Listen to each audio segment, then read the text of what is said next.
요나 1장. 오래전 어느 날 하나님의 말씀이 아미떼의 아들 요나에게 임했다. 일어나 큰 도시 니느웨로 가거라. 가서 그들에게 말씀을 전하여라. 그들의 악행을 내가 더 이상 두고 볼 수 없다. 그러나 요나는 일어나서 하나님을 피해 다른 방향인 다시스로 달아났다. 욥바항으로 내려간 그는 다시스로 가는 배를 발견했다. 그는 뱃삭을 지불하고 다시스로 가는 사람들과 함께 배에 올랐다. 하나님에게서 최대한 멀리 달아나려는 것이었다. 하나님께서 바다에 거대한 폭풍을 보내셨다. 집채만한 파도가 일어났다. 배가 당장이라도 산산조각 날 것 같았다. 선원들은 공포에 사로잡혀 저마다 모시는 신들에게 필사적으로 도움을 청하며 소리를 질러댔다.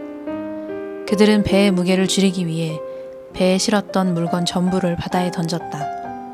그 와중에 요나는 배 밑창에 내려가 잠을 자고 있었다. 그는 아주 깊이 잠들어 있었다.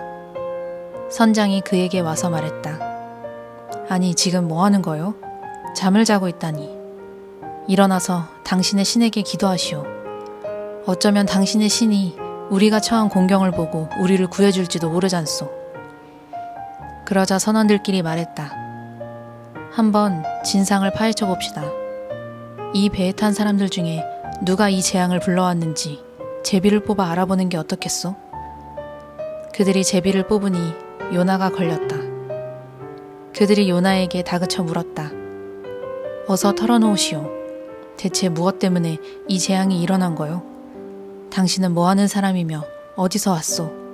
어느 나라, 어느 가문 출신이요? 요나가 대답했다. 나는 히브리 사람입니다. 바다와 육지를 창조하신 하늘의 하나님을 예배하는 사람이요. 그 말에 흠칫 놀란 선원들은 겁에 질려 말했다.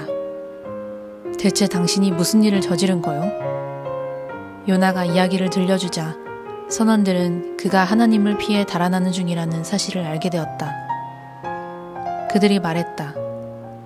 이 폭풍을 가라앉히려면 우리가 어떻게 해야 되겠소?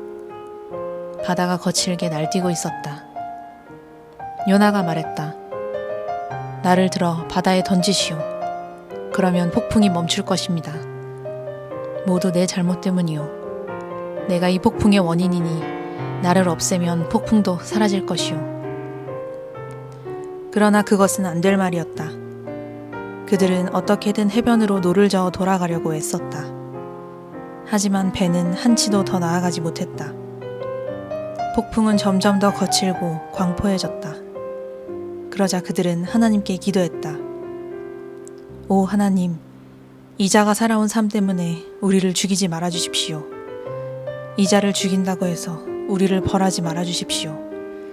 주는 하나님이시니 주께서 가장 좋게 여기시는 대로 행해 주십시오.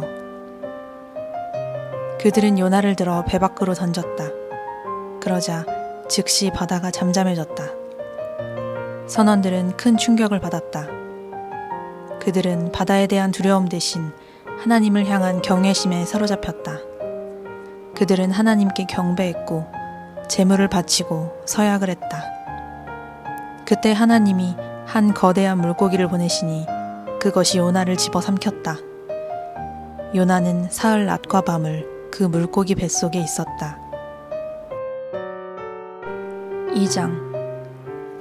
그러자 요나는 물고기 뱃속에서 그의 하나님께 기도했다. 그가 아뢰었다. 심한 고통 속에서 하나님께 기도드렸더니 그분이 내 기도를 들으셨습니다. 무덤의 뱃속에서 도와주십시오 외쳤더니 주께서 나의 부르짖음을 들으셨습니다. 주께서 나를 대양 깊은 곳에 물 가득한 무덤 속에 던지셨습니다. 대양의 파도와 물결이 내게 부딪혀 왔습니다. 나는 말했습니다. 내가 내던져졌습니다. 주의 시야 밖으로 내던져졌습니다. 다시는 눈을 들어 주의 거룩한 성전을 보지 못할 것입니다. 대양이 나의 멱살을 잡았습니다. 태고적 심연이 나를 꽉 움켜쥐었습니다. 산들의 뿌리가 놓인 해저에서 해초들이 내 머리를 휘감았습니다. 나는 사람의 몸이 닿을 수 있는 가장 깊은 곳까지 내려갔습니다. 내 뒤에서 문들이 쾅 소리를 내며 아주 닫혀버린 듯 했습니다. 그러나 하나님, 나의 하나님, 주께서 나를 그 무덤에서 끌어올려 살리셨습니다. 내 목숨이 사그라져 갈 때에 내가 하나님을 기억했고 나의 기도가 주께 이르렀으며 주의 거룩한 성전에까지 닿았습니다. 헛된 신들, 가짜 신들을 예배하는 것은 유일하신 참 사랑을 등지는 것입니다. 나는 주님을, 오직 하나님을 예배하며 소리쳐 감사드리겠습니다. 그리고 주 앞에서 약속한 것을 이행할 것입니다.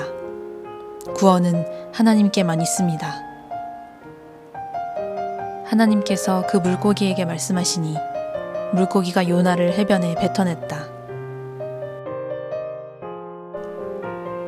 3장. 그런 다음 하나님께서 요나에게 다시 한번 말씀하셨다. 일어나 큰 도시 니느웨로 가거라. 가서 그들에게 말씀을 전하여라. 나는 그들의 악행을 더 이상 두고 볼 수 없다. 이번에는 요나가 하나님의 명령에 순종하여 니느웨를 향해 즉시 출발했다. 니느웨는 가로질러 지나가는 데만 꼬박 사흘이 걸리는 아주 큰 도성이었다. 요나는 그 도성에 들어가서 하룻길을 걸으며 말씀을 전했다. 40일만 지나면 니느웨는 쑥대밭이 될 것이다. 니느웨 사람들이 듣고 하나님의 말씀을 믿었다. 그들은 도성 전체에 금식을 선포하고 자신들의 회개를 나타내 보이기 위해 베옷으로 갈아입었다. 부자도 가난한 자도, 이름 있는 자도 이름 없는 자도, 지도자도 백성들도 모두들 그렇게 했다. 이 소식이 니느웨의 왕에게 전해지니 그도 왕좌에서 일어나 왕복을 벗은 뒤에 베옷으로 갈아입고 잿더미 위에 앉았다. 그러고는 니느웨 전역에 다음과 같은 공문을 발표했다. 누구든지 물 한 모금이라도 마시거나 밥 한 술이라도 입에 대서는 안 된다. 남자든 여자든 짐승이든 모두 마찬가지다. 사람이든 짐승이든 모두 베옷을 입고 하나님께 살려달라고 부르짖어라. 모두 악한 생활에서 돌이키고 손을 더럽히는 강포한 길에서 떠나야 한다. 누가 알겠는가? 행여 하나님이 뜻을 돌이키셔서 우리에 대한 생각을 바꾸실지, 우리에게 노하기를 그치시고 우리를 살려주실지. 하나님께서 그들이 악한 길에서 돌이키는 것을 보시고 그들에 대한 생각을 정말로 바꾸셨다. 그들에게 행하겠다고 말씀하신 일을 행하지 않으셨다. 4장. 요나는 화가 치밀어 올랐다. 그는 분을 터뜨리며 하나님께 소리를 질러댔다. 하나님, 내 이럴 줄 알았습니다. 고국에 있을 때부터 이렇게 될 줄 알았습니다. 그래서 내가 다시스로 도망치려고 했던 것입니다. 주님은 지극히 은혜로우시며 자비로우신 분이라는 것을, 웬만해서는 노하지 않으시고 사랑이 차고 넘치며 벌을 내리려고 했다가도 툭하면 용서해 주시는 분이라는 것을 내가 진작부터 알고 있었습니다. 그러니 하나님, 저들을 죽이지 않으실 거라면 나를 죽여주십시오. 차라리 죽는 게 낫겠습니다. 하나님께서 말씀하셨다. 대체 무엇 때문에 화를 내는 것이냐?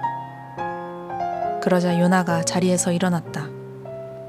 그는 씩씩거리며 도성 동쪽으로 나가 앉았다.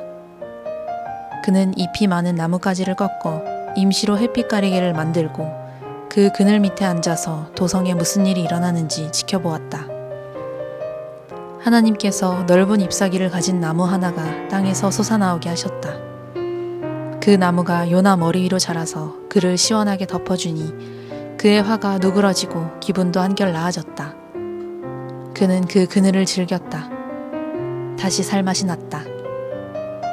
그러자 하나님께서 벌레를 한 마리 보내셨다. 그 벌레가 다음날 새벽까지 그 그늘나무를 갉아 구멍을 내자 나무는 시들어버렸다. 해가 솟았고 하나님께서 푹푹 찌는 뜨거운 동풍을 보내셨다. 해가 요나의 머리 위에 내리쬐니 그의 정신이 혼미해지기 시작했다. 그는 죽고 싶다며 기도했다. 차라리 죽는 게 낫겠습니다. 그러자 하나님께서 요나에게 말씀하셨다. 네가 이 그늘나무를 가지고 화를 내는 것이 옳으냐? 요나가 대답했다. 옳다마다요. 그것 때문에 화가 나서 죽겠습니다. 하나님께서 말씀하셨다. 그래, 네가 아무 수고한 것도 없는 그 나무에 대해 네 마음이 하룻밤 사이에 즐거움에서 분노로 바뀌었단 말이냐. 그 나무는 네가 심지 않았고 물 한 번 준 적 없으며 그저 어느 날 밤에 자랐다가 다음 날 밤에 죽었을 뿐이다. 그렇다면 아직 옳고 그름을 분별하지 못하는 철부지 같은 자들이 12만 명이나 되고 아무 죄 없는 동물들이 가득한 이 큰 도성 니느웨에 대해 내가 내 마음을 분노에서 즐거움으로 바꾸지 못할 까닭이 무엇이란 말이냐.